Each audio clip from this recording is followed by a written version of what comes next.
alangkah gadis seperti kamu yang aku dambakan. Di balik kerudung wajahmu bersembunyi,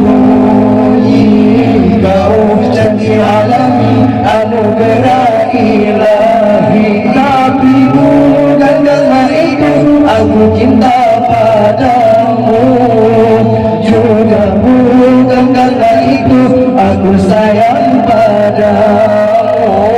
Kau hiasi diri dengan budi pekerti, kau hambakan diri kehadiran ilahi. Itulah yang menyebabkan aku cinta padamu, itulah yang menyebabkan aku sayang